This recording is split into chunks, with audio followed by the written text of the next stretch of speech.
Ooh, yeah. Oh man, I kind of want to dig up like an old school phrase. It's not a bird, it's not a plane, it's Superhero Slate. It's a modern podcast where we talk about everything that's great, like movies, TV, superheroes. It's Superhero Slate. Oh yeah. Hello, everyone, and welcome to Superhero Slate, the show where we run down the latest superhero entertainment news.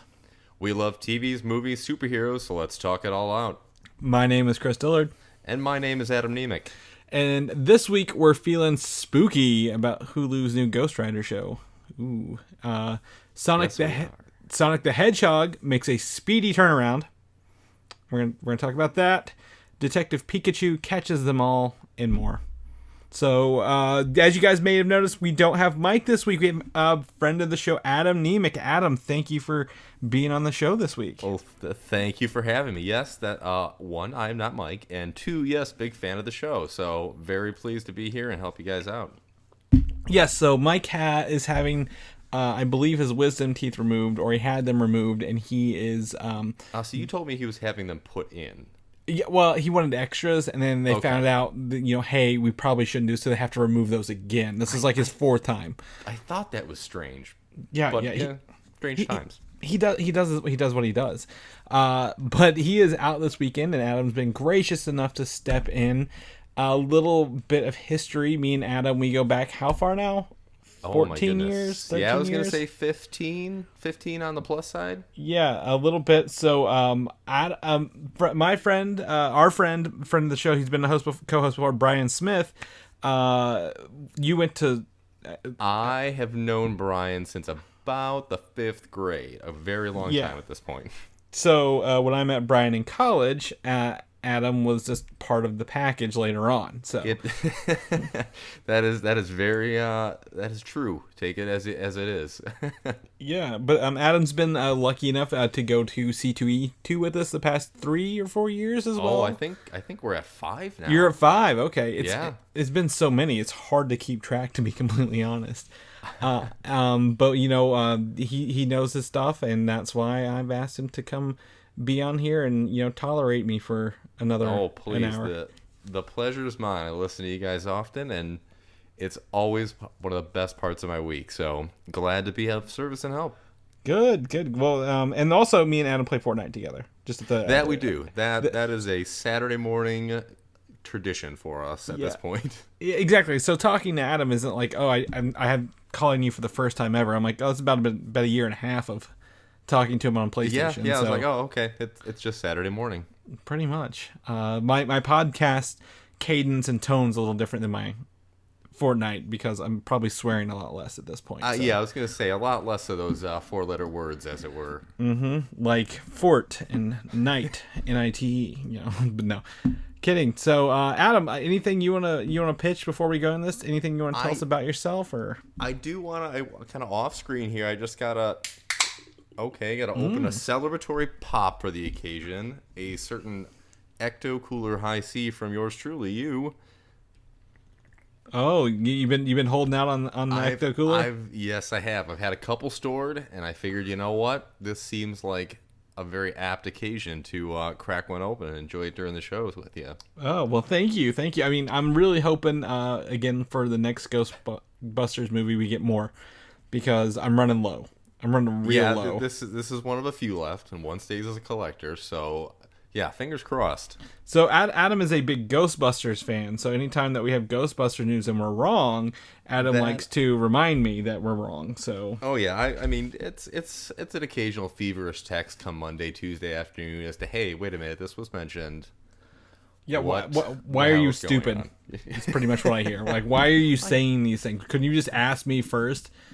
I could have sugarcoated a little. I mean, give me the benefit of the doubt here. No one does that with me. We're not. I'm not going to lie to our listeners, Adam. Okay, this is fair. No, it's an honest show. Mm-hmm. It's true. Anything you've been doing this week? Anything fun, nerdy related, not nerdy related? We both regaled each other with our home improvement things a few moments ago, but I don't know if everyone wants to hear that again. On the less adulting side, I think some of the nerdiest thing I've been doing lately, besides just my catching up on my stack of comics to always be chiseling through is I've been reading some of Violet Ramus Steele's, Harold Ramis, Egon, his daughter's book, Ghostbusters' Daughter. That's the name of the book, is Ghostbusters' Daughter? That is the name of the book. It's all about kind of her life and how, retelling of her dad's stories. It's really super interesting. And, of course, as a huge Ghostbusters nerd, all the little tidbits she throws in behind the scenes of kind of what he had told her, I find absolutely fascinating. So, that's been one of my little nerdy things off to the side. So, would you recommend it to people who are friends? I would absolutely recommend it. I've made my way most of the way through. I've got about a third left, a little less, and even though I don't have children, I would especially recommend it if you are a listener with children, because she tells all kinds of fantastic stories about sage advice she got from her dad. And as a huge fan of his, even though I don't have children, I find it incredibly interesting and kind of funny and caring. So, yeah, I would definitely recommend it. All right. I did also catch you this week playing Avengers Endgame on Fortnite. So that was a little also bit. very, yeah. A little bit, yeah. I mean, I wouldn't even put that in the category of nerdy anymore. That's just par for the course. Yes, it's pretty popular, actually. We're the popular kids. That fork knife is a big thing, I hear, with the kids. It's come back around full circle, to be completely honest. That's the motif as of late. Yeah. I was also going to say I was a guest on a podcast called Nerd Holla News yesterday. They did an in-game review episode, and they asked me to jump in there. And it's about an hour and a half. It's quite a bit of a long episode, and it's a little all over the place, which is cool because I think we started at the end of the movie and worked our way backwards, kind of, which is an interesting way to do it. But I was gonna plug that. So if you guys search Nerd Holla News, I was a guest on it. They've tagged me on Twitter and on our Facebook. So look at this, some springtime cross podcast pollination. I dig it. Yeah. Well, I mean, I spent literally all day yesterday in the rain at the Kentucky Derby, right up against the dirt track. So by the time I got home, and like I said, when you get to take off those wet socks, is the best feeling in the world. Yes, it is. So I did that and then jumped right into a podcast. I'm like, this is my zone. This is where I know I belong. Nice. My sanctum sanctorum, as it were. Yeah, pretty much. Surrounded by pop vinyls. You're in good company, sir. It is very, very true. But I think that's a good segue into our first topic. Actually, we're going to wax poetic on Avengers Endgame a little bit longer here because this is my gosh. The movie to end all movies, if you will, right now. It really is. I mean, it is of the zeitgeist right now. It is in everything. It's funny, like the occasional meme I've seen of people that I'm not really into, the MCU, and I haven't seen Endgame yet. It's just mind-boggling that, like, wow, people on this earth have yet to be a part of it. I mean, well, I mean, it's really interesting because this movie is now the number 2 movie of all time in terms of box office features. Just saw that earlier today. Yeah, and wow. It's only, I didn't expect it to be the second so quickly. I was like, oh, there's going to be a little bit of a climb, but it is literally sitting right now at $2.19 billion. I don't know. When I started hearing about people like passing out in theaters because of overwhelm with excitement and coworkers having scuffs with their coworkers for trying to spoil it, this is kind of a huge deal. It's kind of a big deal. It's the Ron Burgundy of movies, if you will. It reeks of mahogany and vibranium. It's wonderful. There's many leather-bound books in this movie, but just kind of looking at it all-time worldwide, sitting at number 2, barely above Titanic. But Titanic, had a very long run, had a lot of legs. It did.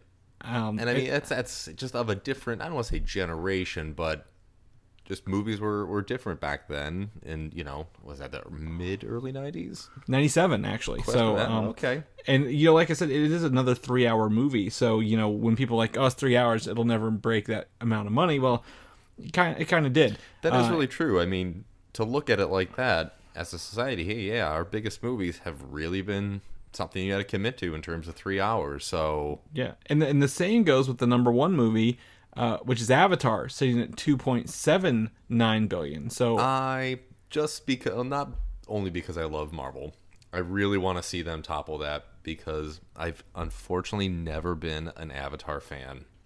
Are there any Avatar fans, I guess, is my question, because everyone watched it and the ticket prices were higher because you had to see it in 3D. Like there was I had no a terrible experience seeing that movie. And so, I mean, it just sullied everything from the get-go. Yeah, and that was 10 years ago. So we're a decade later. Avatar, owned by Fox, which is now owned by Disney, and there's an Avatar World at Disney World. It doesn't really matter, but like, I'm not revisiting Avatar, and I know they're making like 4 sequels. Is anyone clamoring? Like, no one's like, oh my gosh, I hope Avatar stays number 1. No, I really don't think so. And I think that, these, the talk of all these other sequels, that might have been really hot shortly after the movie was in the spotlight. But like you said, that was 10 years ago now. So are people really going to jump at it like that back then? Yeah, I don't know. And like I said, the 3D ticket prices made those much more expensive, bringing in more of a box office haul for that. It was a technological masterpiece rather than an actual... Yes, it was very visually pleasing, but I don't know, beyond eye candy. Okay, yeah. I that only gets me so far. Yeah, exactly. Also in the box office, just looking at the top 10, there are 5 Marvel movies. 4 of those are the Avengers movies, and the 5th one is Black Panther. So, and rightfully so. I mean, MCU has been working on this for a long time. We all know that, and so to see it come to a head like this, hey, well, here's the fruits of your labor.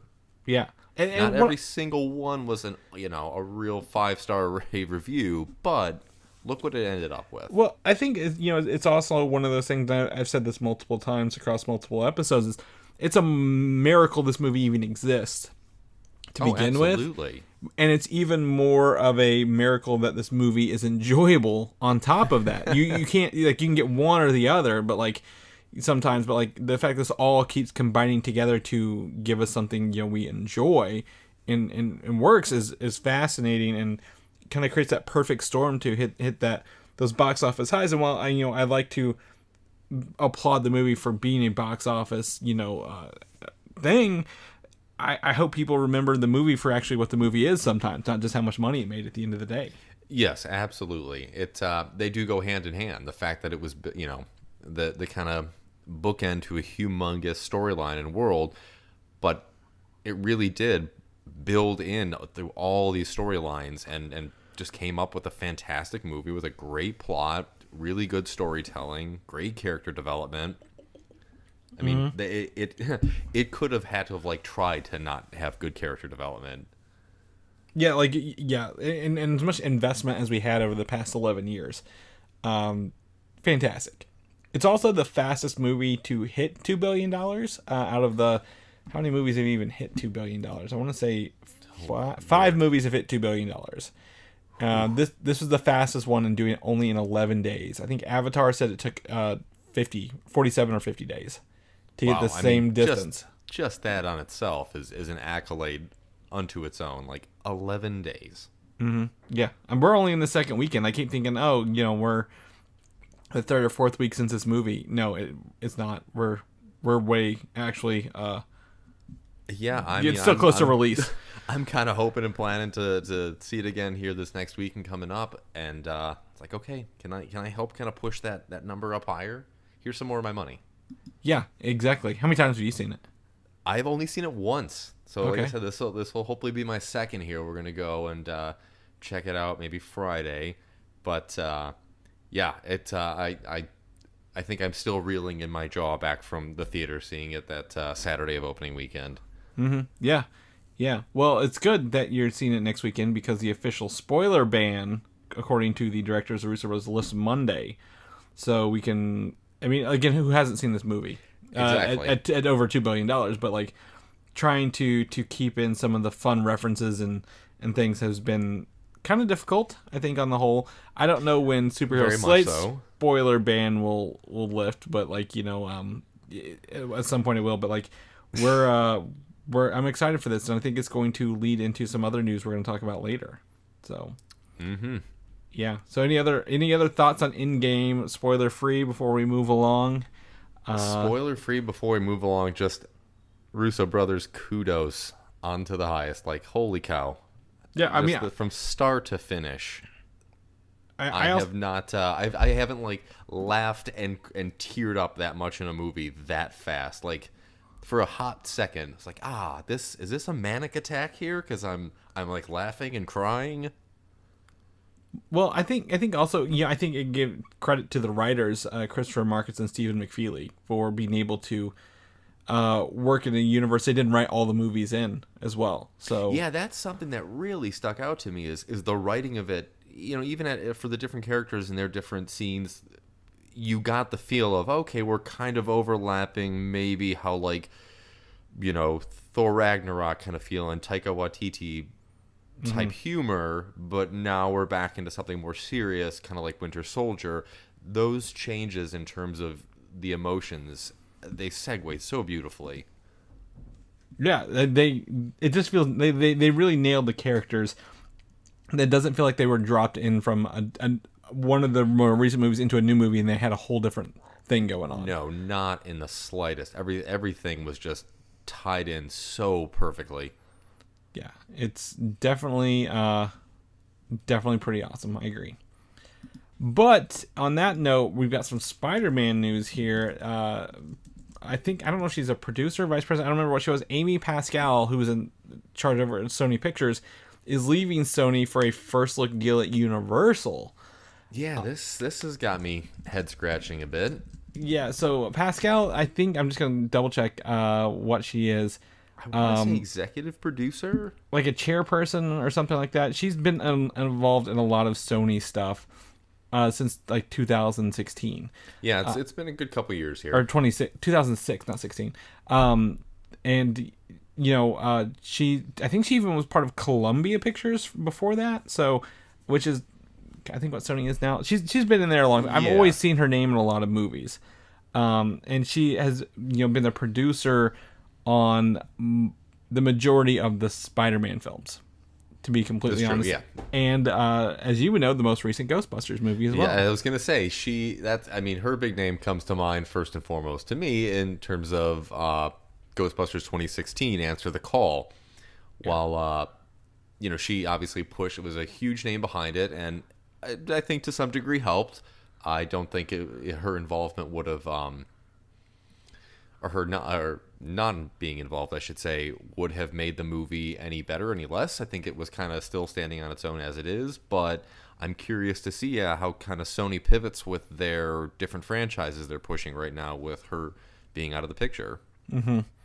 And, well, she still owns her production company, Pascal Pictures, which has gone on to produce movies. She's integral in actually bringing Spider-Man into the Marvel Cinematic Universe, and was one of the, as a producer, she was a producer of Homecoming. She's a producer of Spider-Man Into the Spider-Verse and Spider-Man Far From Home, coming out later this year. So, and I can't, give her all the credit. She was also a producer on Venom, which, we're not all happy with Venom. It's what we talked about earlier. It's one of those movies that just lands in the middle of the road. You're like, what do I do with it? It's a movie. It's there, Yep. But the other movies are pretty good. You've seen Into the Spider-Verse, right? I actually have not. That's where I wanted to interject. Is I have not seen Into the Spider-Verse, but I will say I've heard and seen enough little clippets here and there to get a great sense that, when I sit down and watch this in its entirety, I'm really going to be pleased with what I see. That's funny you mentioned that, because I didn't own it on physical until this week. So I literally bought it off Amazon and it came in the mail yesterday. So, nice. But yeah, so a lot of these more recent Spider-Man movies, she's been very integral in doing that. So as she leaves Sony and goes into this Universal first look deal, like what does that mean for these Spider-Mans? Will her company remain a production company with that or not? Help really keep Spider-Man as involved in the MCU as it is. Would that hopefully not change? Yeah. And she's done other movies before that. She was good with Da Vinci Code movies. Whether you like them or not, Cloudy with a Chance of Meatballs and Hotel Transylvania franchises. I liked the Da Vinci movies. I mean, I had read the books, and so they were fairly accurate enough to be like, okay, yep, this isn't the story, but it's the kind of movie story, as it were. Mm-hmm. And also, she worked on some of the Sony-based James Bond films. So, including Skyfall, which grossed over $1 billion, the first one to do that. So, you can look at her stuff up on Wikipedia for sure. But I mean, if she's leaving, what does that mean for Spider-Man going forward? Will the Marvel deal fall through? Will it hold up? Or will Marvel try to buy Spider-Man back? I don't know. They just ought to. I mean, I've been saying this for a long time. I'm always of the mindset of just like get all your players in one house, and you're gonna have a heck of a party there. Like, yeah, I agree. I know it's easier said than done, but I think, well, in that regard, the Hulk still has a distribution deal at Universal. Yeah, so he's tied into Universal. Which, if she's going there, maybe she could help bring him back in the fold. Not that we need a Hulk solo movie, but but just to kind of have that card, in their back pocket wouldn't hurt. Yeah, and whatever characters may be over there that we don't know about, because there's a lot we don't know about. Abomination running out there somewhere. I mean, well, he's in a S.H.I.E.L.D. facility. Before S.H.I.E.L.D. shut down, they mentioned him in Agents of S.H.I.E.L.D. Ah, you're right. Good call. So there's that. But we can't worry about it too hard. We don't know yet, but we can look forward to Spider-Man: Far From Home. No, so stinking excited. Which is our next Marvel Cinematic Universe. The only one we actually technically know about that is left in the Marvel Cinematic Universe. Yeah, end of phase 4. Yes, phase 3. Or phase 3, excuse me. Yep. The bridge between Endgame and the next iteration is what Feige said. Two trailers actually have been classified and could be as early as this coming week. Whoa, okay. I know what I'll be doing Monday or tomorrow afternoon. Yep. Could be Tuesday even, because if the Russos said that their spoiler ban ends this week, Spider-Man may have spoilers regarding Far From Home, and good catch. Since it's the next movie. So if the spoiler ban lifts this week, the trailer could be include spoilers, and I think I even heard a rumor that it may come with a spoiler warning at the beginning of the movie, just in case. Wow, will this be their first of this kind of a warning before their trailer? Maybe. We've hardly had movies of Endgame's nature and Spider-Man so close together. Fair enough. Usually they space them all out, because once Spider-Man's come and gone in July, we have nothing until May of next year. We're in a bit of a drought. We are going to be in a little bit of a dark time, unfortunately. Yeah, it's gonna get a little Zack Snyder-y out. I'm gonna have to get a deeper voice and be really cynical about life.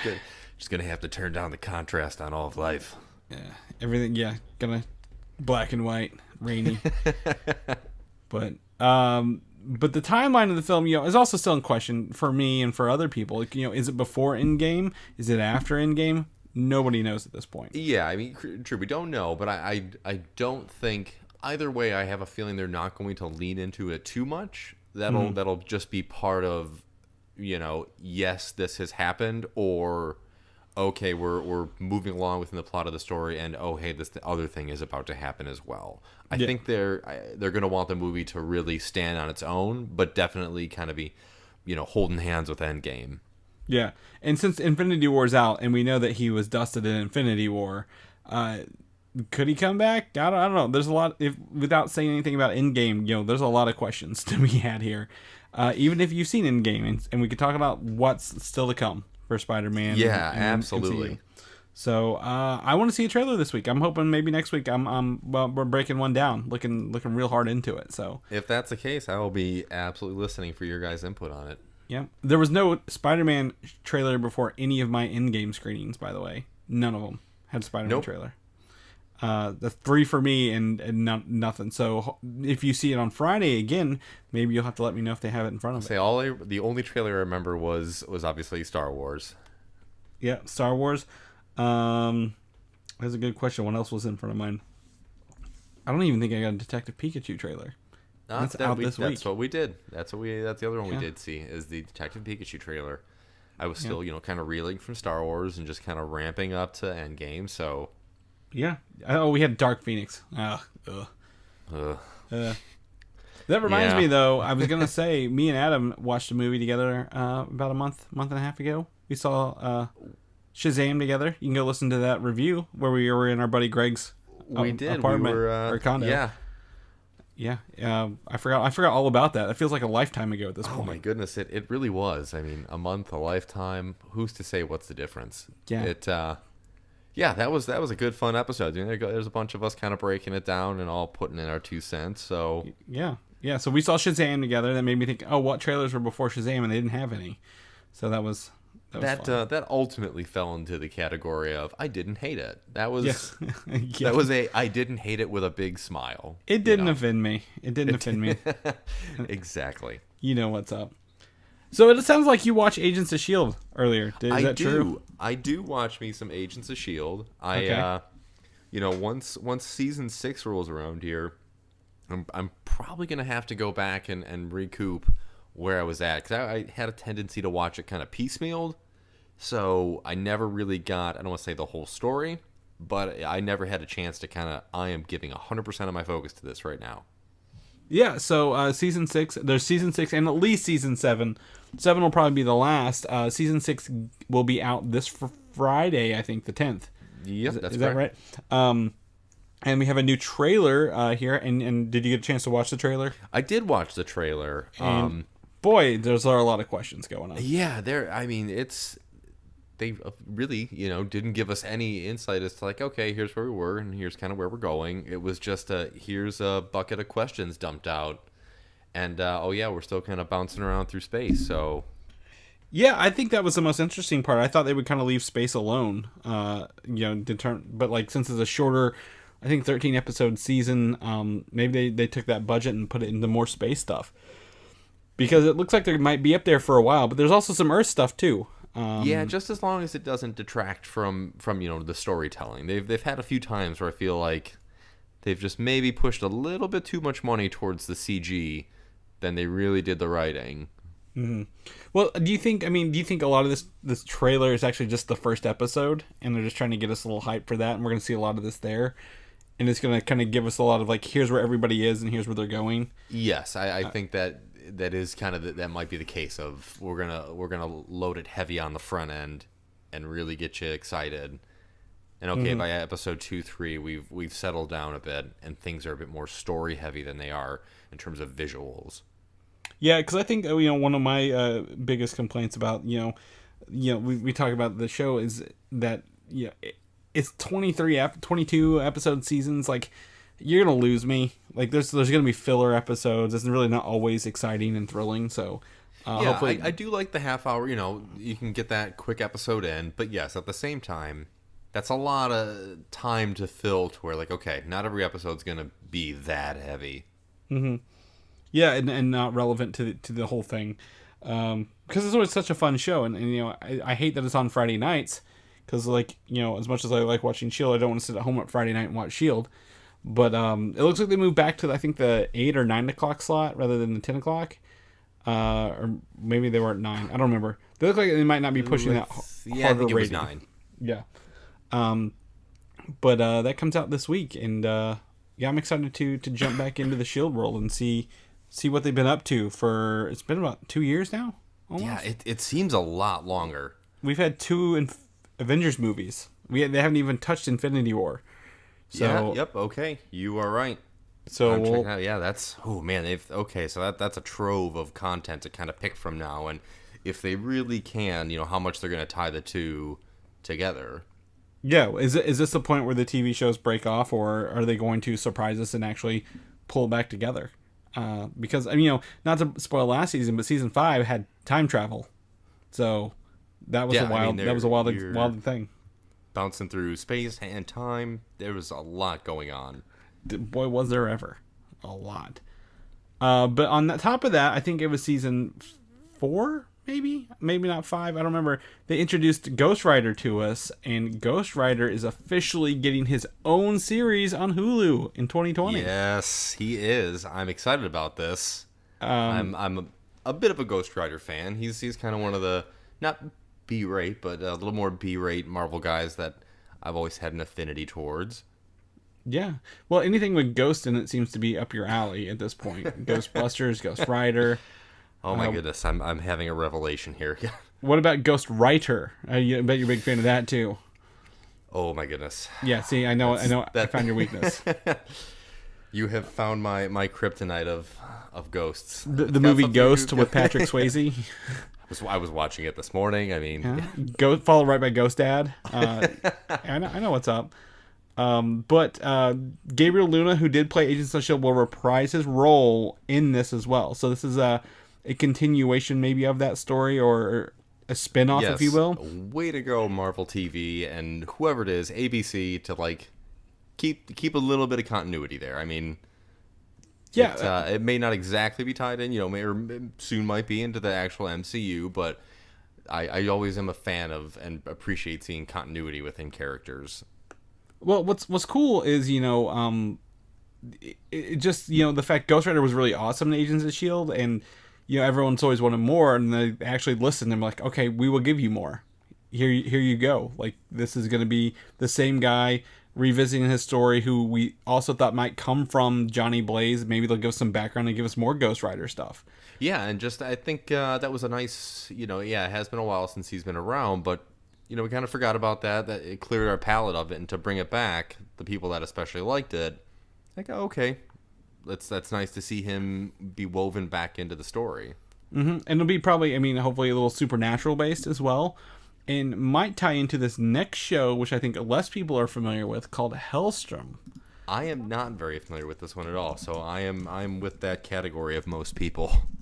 Yeah, so Helstrom is there are characters in Marvel Cinematic, not Marvel Cinematic, in the Marvel Comics called Daimon and Ana Helstrom. And I think her name might be actually like Satana or something like that. But this Helstrom show headed to Hulu in 2020. They are the son and daughter of a mysterious and powerful serial killer. And the siblings have a complicated dynamic as they track down the worst of humanity, each with their attitude and skills. I think, they are known to be like inheritance of, or like the future leaders of certain parts of hell in the comic book series. All right. And if they're going that route and using this, this could be a tie-in into, Ghost Rider, and maybe a crossover later. Oh, I mean, it's even not knowing that much about the Helstrom kind of story. Absolutely, it sounds like they would very much go hand in hand and provide an opening to the other for that storyline to come in. Marvel's always good at that, kind of giving us, okay, here's something in the mystic world, and here's something that's a bit more mythological. That's nice to see that they're going to have this option to pull in something that, okay, here's something more supernatural, kind of ghosts, and we may have these different, wardens of rings of hell, kind of. Yeah, we'll see. Yeah, and again, Daimon Helstrom made his appearance in Ghost Rider 1 in the 70s as well, so there's a direct relation. Like comic tie-in straight to the pages. Yeah. Now, to me, Helstrom actually sounds like Marvel's version of Supernatural, the TV show, if I could liken it to anything else. Okay.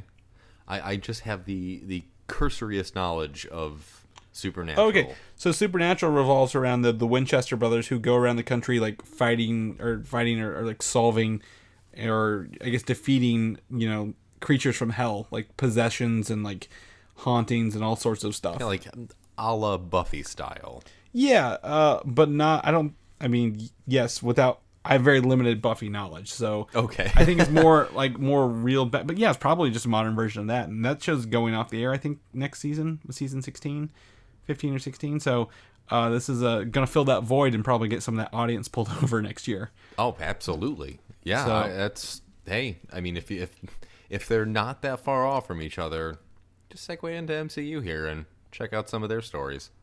Yeah, so it's gonna be interesting, I think, with both of these, haunted, scary, spooky, supernatural shows hitting Hulu next year. So, more original content. I'm down for that. Yeah, way to go, Hulu. Always been a big fan of theirs. Was like deep into Hulu kind of before the Netflix craze, and I'm happy to really see them still holding their ground and having some great original content and some really good, just kind of network shows that kind of pick up whenever.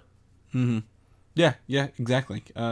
Marvel's going. I mean, they had also the Offenders on Hulu coming next year probably as well, the animated show. Yep. So it only makes sense with how much Disney owns parts of Hulu and how much Fox has always put content right there. I mean, it only makes sense. Yeah, and it doesn't sound like something that would go again. People are like, oh, why wouldn't it be on Disney Plus? Well, that's a little too dark for Disney Plus, so that's fine. Yeah, fine by me. Fine by me.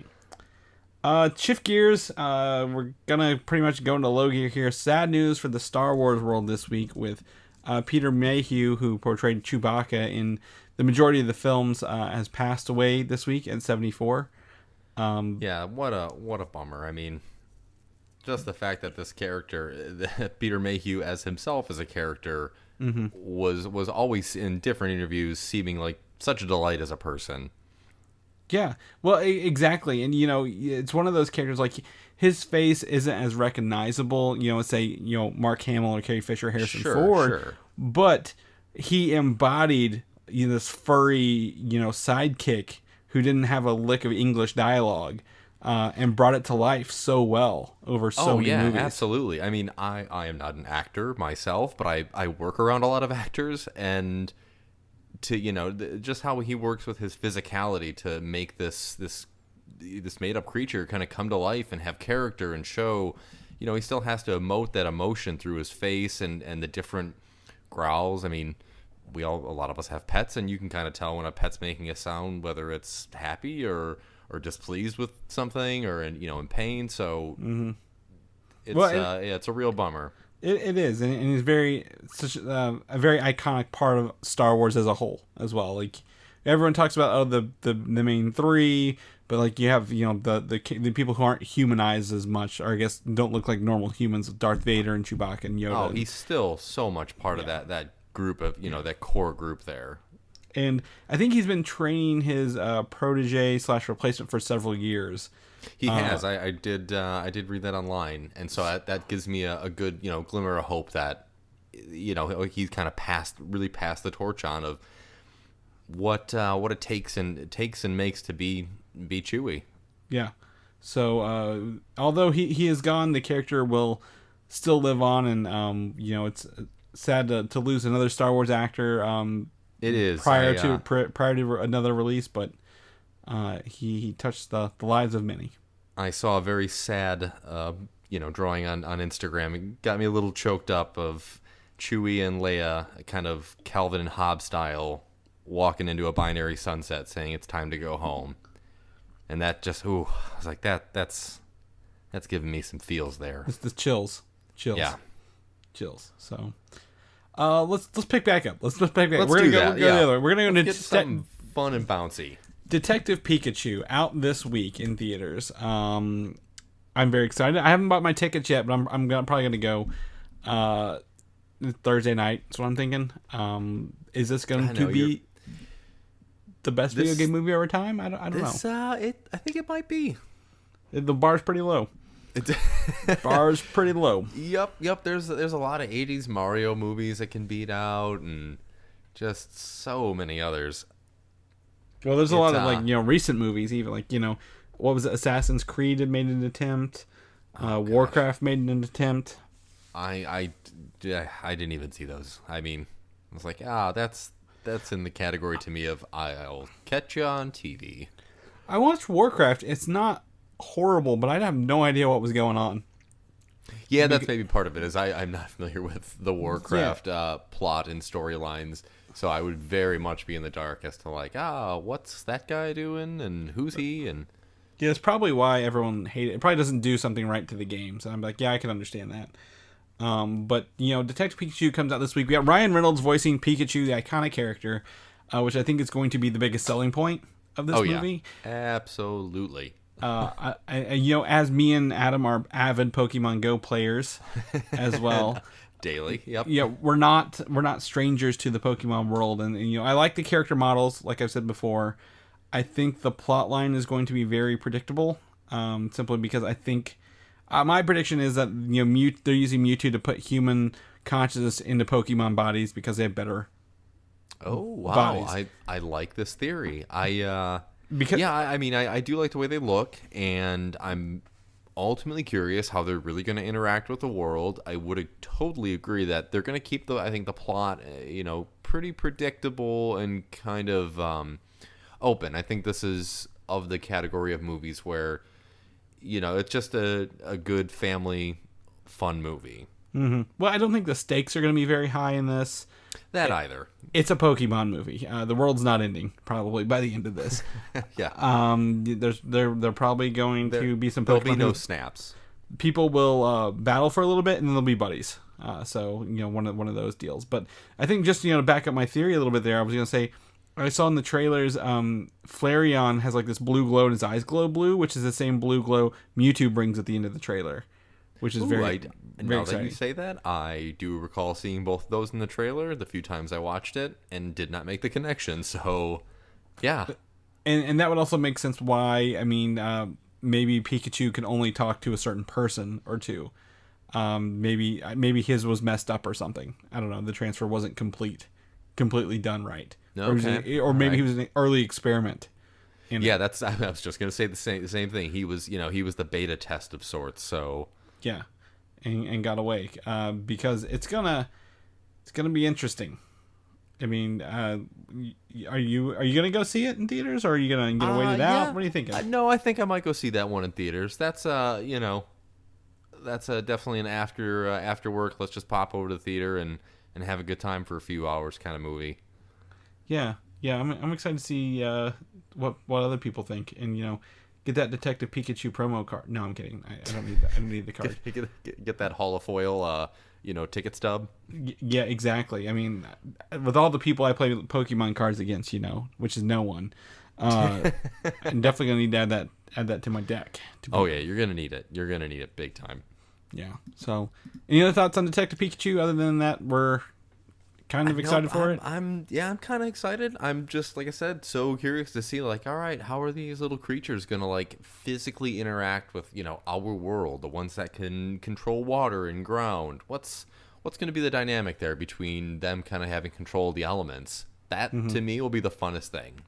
Yeah, just to make it look like it's a lived-in world with Pokemon is gonna be a challenge. But from what I've seen so far, like they're just there and they're like, yep, and, just part of everyday life. Yeah, and this city, they're in Rhyme City, I think, that has outlawed Pokemon battling, which is why they do it in an underground kind of cage match thing. Okay. So I think that'll be an interesting way to show it without actually tapping into the regular Pokemon story of adventures and battling. Kind of battling gyms and such. But if they want to go that route for the next movie, they got the character models down. I'll watch it. They didn't spend that money just for one movie. They're always going to have a backup like that. Or just to do it for like 25 to 30 Pokemon models. I'm sure they got almost all 700 rendered out completely ready to go. I would love to see just that. Yeah, I agree as well. There's my ticket price done. I'm very excited to see the Mr. Mime joke play out a little longer because he seems very fun. Oh yeah, they're going to ham it up with him. Yeah. Going down hard, Tim. Should have worn a helmet. But in terms of video game movies that people are just not happy with at all, Sonic the Hedgehog got a trailer for his movie. Yeah, let's talk about this. So the first trailer for the film introduces us to Sonic and his buddy Cyclops, James Marsden, I believe. And he looks like he might be from another world, and he's being hunted by Dr. Robotnik, played by Jim Carrey. And like I've told everyone else this week, I really feel really bad for Jim Carrey. His back must be killing him after this movie because he's the only one carrying it at this point. He's the one holding that weight's on his shoulders. Yeah, which is really funny because I was worried he was going to be like the Robotnik part was going to be the worst part of the movie. To be completely honest, before I saw this, I would have to agree. I thought, okay, Sonic is Sonic. He wants to run fast. Yeah, you're going to kind of have to, I don't want to say try to mess it up, but you're going to maybe get a little too wild and then mess it up. Robotnik was really the one I was like, okay, how are they going to, build this bigger-than-life character with all these semi-autonomous, henchmen and such, and how that's gonna play out in terms of his creations. But they did a really good job in the trailer of putting that little, stinger of him at the very end. The Mushroom Hill Zone with the big mustache and the bald head. Like, yep, okay, that's Robotnik. Damn, you nailed that look. Now, what about Sonic? Okay, let's revisit that. Yeah, everyone has been super pissed about the design. I think it has to do with something with the mouth and the teeth and the eyes and the body shape. He's very long. I agree. He looked like a cat who's standing up on his back leg, stretched out a little bit, with a very large head. Yeah, he's just a little too big. The thing that gets me, I mean, besides the quips with the eyes and kind of the human teeth, it's a lot. Yeah, his height and his stature. I always think of him just a little bit more squat, and he's a little too kind of lanky. Mm-hmm. Very muscular. Yeah, that too. The like. Okay, Sonic, you've been hitting the gym here, man. He didn't skip leg day, that's for sure, when you're running fast. But I will tell you, after all this feedback, the director has come out and said, we will fix this movie, and we will fix his design. Thankfully, he's a completely CG character. Yes. And the response time on that was really, in the broader scheme of things, relatively quick. So it gives me good hope to see that, like, okay, they turned it around this fast. Or turning it around this fast because of the outcry from fans. Yeah. Well, and also, but here's my hot take on this, Adam, if you will. Lay it on me. If we think the only thing about this movie that's bad is the character design, we are missing the point that they probably messed up a lot of other things in this movie. Yeah. And that fixing the design and making them do this is not going to solve a bad movie. And then when we see it and like, oh, there was more things wrong with it, we should have just let it be. It's kind of like, as much as I hate to say it, it might be kind of what you're describing, that let's take this junker car to the car wash and, oh, now look, it's all great. Like, no, it might not be so hot. Yeah, car doesn't run. Okay, well, let's give it a new paint job. Still doesn't run. Exactly. Looks nice, but still doesn't run. But it needs an engine. I mean, but that paint job. Yeah, look at paint it. Job. Damn, that's It's lifelike blue. Sonic. Yeah, look at it. He's electric. It is electric. But so what's interesting? This island brings up. I think it has to do with how well Detective Pikachu and Pokemon nailed their looks, and this comes out next, and everyone's like, oh no. But there are some good. There are good things to look in this, Adam. To be completely honest, when he does the spinball move on the highway. Oh yeah, when he goes into the supersonic spin, absolutely. Like. That's that looked fantastic. Pretty sweet. I think the rings as portals is an interesting idea. He uses the sonic rings to when they're falling off a building. It looks like. I mean, that is a call out from the game. There were those secret rings you'd kind of have to find buried in the background, and you kind of go out to a quick little portal level. Mm-hmm. So, all right, let's see how they kind of pull and stretch that idea of he can kind of throw these rings out. Yeah, how many rings does he have, I guess, is the question. Is he got a few rings? Does he have unlimited rings? What world did he come from? Do you think they're going to show Tails and Knuckles in the end of it? Oh, man, I really do, want to see that. And I think they will, but I feel like it's going to be a kind of at the last minute, this has been something somebody's been developing, or this was kind of hidden.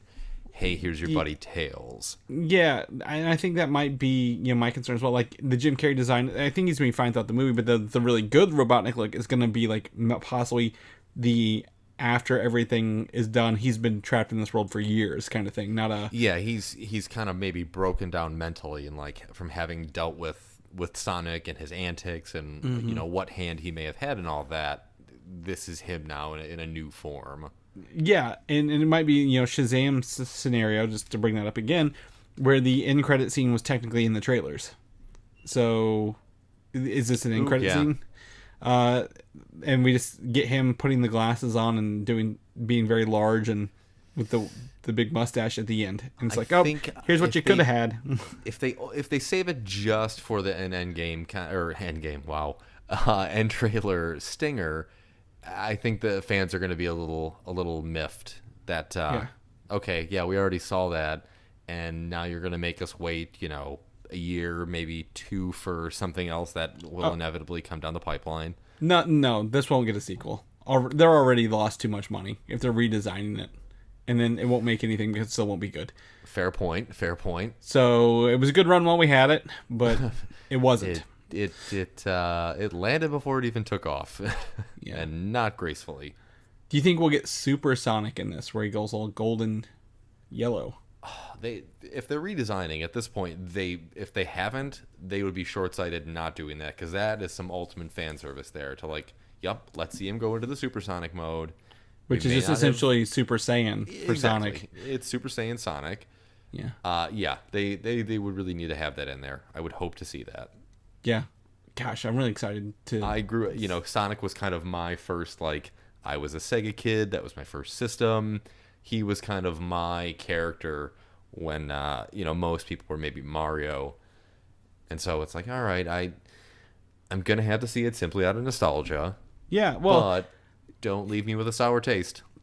I'm excited to see the worlds, if they show more than just Mushroom Hill Zone, other worlds. If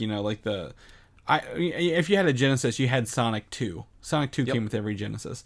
Seeing the first world, and then and even all those other, the cities and the zones that kind of Robotnik had created, the little puzzle worlds in between. I don't think they go that far in terms of bringing that into the world of Sonic within the movie, but we can building upon that. Yeah, we can hope. Yeah, that doesn't cost anything. No, hopefully they did those right the first time. So we'll knock on wood. But Sonic, it's a thing. Yeah, he's going to be a thing. I just don't want to see him, I don't want to see a crash and burn here.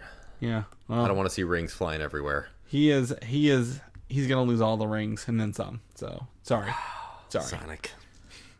Well, hopefully we can look forward to some other shows like The Umbrella Academy Season 2 coming to Netflix. But it's not surprising it's getting Season 2 because some statistics reporting sites are saying that Umbrella Academy Season 1 got more views than Stranger Things Season 1 even. Wow, I'd love to know the metrics on that in terms of views, like rewatching, just the, how that works, because boy howdy, do I feel like, Stranger Things is just taken over when it came out. Have you seen both of these shows? I am, as of last night, we watched episode 8 of Umbrella Academy, my girlfriend and I, and so we've, in preparation for the show today, was trying to wrap that up, but just unfortunately didn't make it through. It was kind of a late day, but I do enjoy it. I just find it kind of shocking that wow, they've gotten to the mark of Stranger Things in terms of viewership. Well, they've actually surpassed it. Well, see, my thing is I didn't watch Stranger Things until I think Season 2 was out. Because I think people just weren't expecting Netflix to put out original content that was good, and now we're kind of expecting it from a lot of these shows. You know what I'm saying? Oh yeah, I would totally agree. I think part of that is because things with for example, Stranger Things. Yeah, when it came out, and people got latched in right away, they knocked it out of the park. So they set a really, really high standard in terms of, okay, when we start coming out with some of our own content, we gotta swing for the fences here, no doubt about it. Mm-hmm. And I think they did. I really liked Umbrella Academy. And I'm excited to have you tell me when you get through it. To be completely honest. we might finish it up actually this evening here, and so you might be getting some late afternoon text from me. Yeah, I'm pulling up I'm trying to find the third party, because Netflix doesn't release any numbers. We have to rely on third party things. So the first 7-day viewership for Umbrella Academy was 3.6 million, and for Stranger Things Season 1 was only 2.3 million. Wow. However, Stranger Things 2 was at 11.1 million.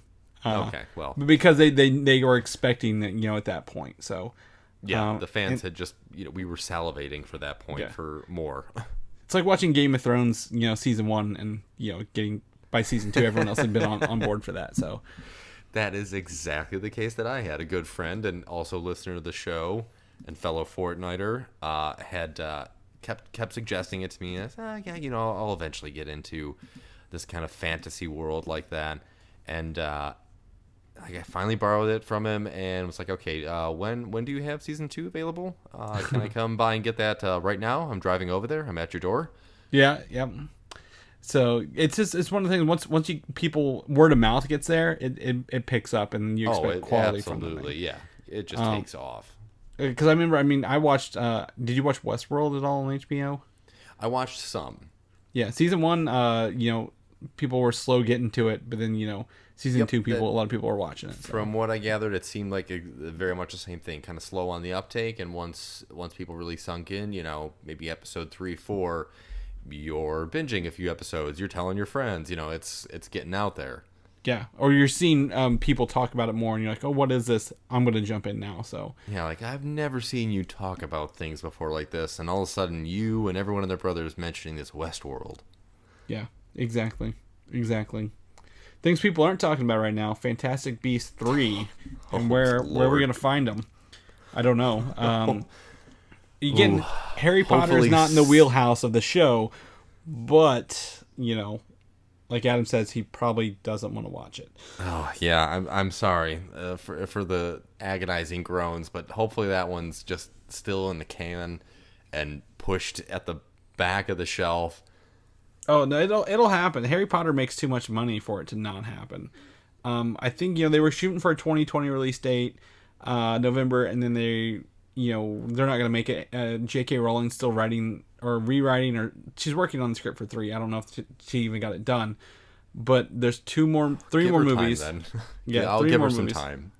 3, 4, and 5 to kind of wrap up this prequel thing and move all the chess pieces to the board where they need to be for the Harry Potter trilogy. So what are they going to do for 3 more movies? I don't know. Yeah, I barely know what they did for the second one. I mean, it just to me was kind of all over the map. The storytelling and the plot line, it seemed to I don't want to say contradict itself, but there were points where like, okay, this person has now, okay, they're good, and we're going back here, but now all these people want it. It just, I couldn't buy into it, and I consider myself an avid moviegoer and a good judge of plot, but boy, that one was lacking a lot of that. It's not even Fantastic Beasts anymore. I think you got to rename it from here. Like semi-interesting creatures. I mean that. Yeah, like there's they should, I don't know. They really need to change the name, because I think Fantastic Beasts and Where to Find Them. That yes, he unleashed magic beasts into a city, and he had to go find them, and happened to solve, defeat one of the most powerful dark wizards. I will say, I will agree with you on that. That keeping under the title of Fantastic Beasts is a bit of a misnomer, even if it's still within the world of magic. But yes, the focus isn't really on the beasts now, or maybe how they're interacting. It's really on, okay, here's this world before Harry Potter, and how we kind of got to where Harry Potter starts off. Yeah, and the lead character, Newt Scamander, who wrote the Fantastic Beasts book, like, what other, short of him reconciling with his brother and them both losing the same girl that they loved, what else do they have to do in this? Like, they're not really powerful people. No, and I don't think that many movies could support, other storylines that are based around just these creatures themselves.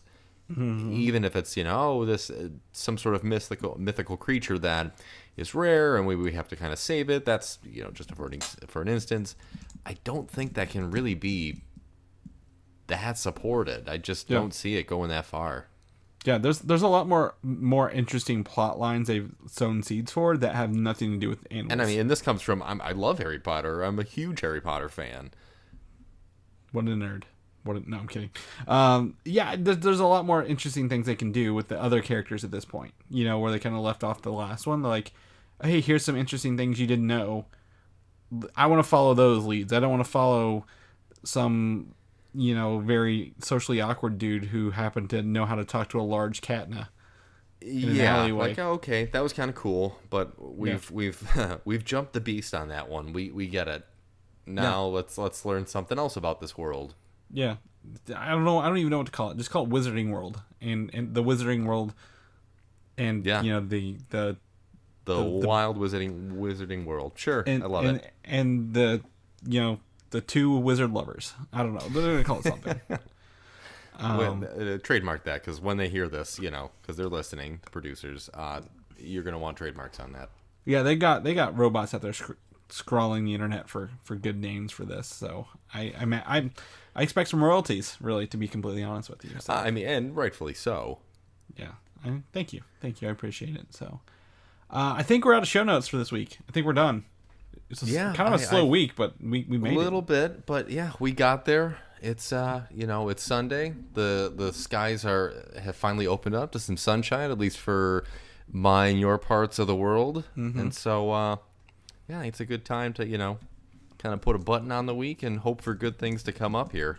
Yeah, and then go kick back. My wife found those Game of Thrones Oreos finally in store, and she's excited. How are those? They're just Oreos. She's right, but she hasn't opened them yet because she's gonna bust into them for tonight's episode.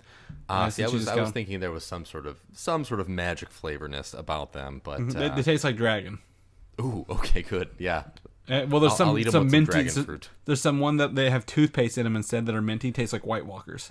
Very cold. Leaves your mouth minty fresh. That is deliciously disgusting. It sounds awful, to be completely honest. About kind of gagged a little bit there thinking about it. I can get that feeling out of my throat here in the next couple hours when me and the lady sit down for episode 4. Yeah.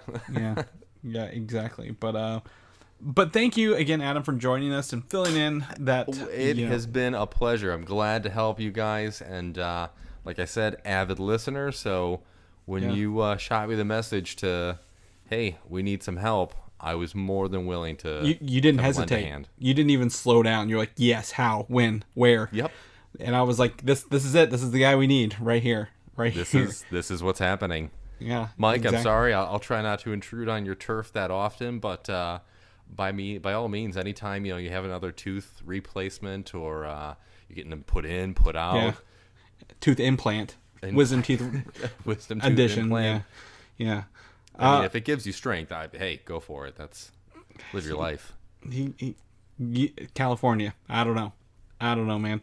It's a wild state out there. And thankfully, me and him have both set the bar very low, so it's easy for someone else to just jump in and do that. We're kind of the Sonic the Hedgehog of podcasting. Ooh, I won't completely disagree. There we go. Kidding. There he is. That's the guy.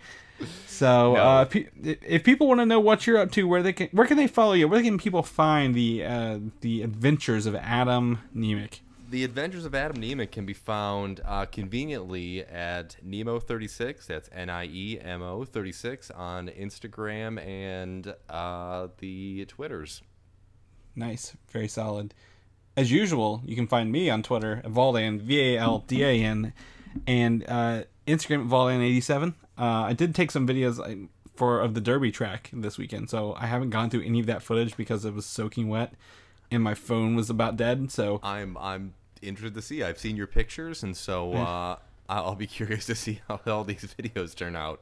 Yeah, I did the slow motion when the horses were running right past me on the track, so it's really cool to see the mud and stuff flying that'll out. Be cool.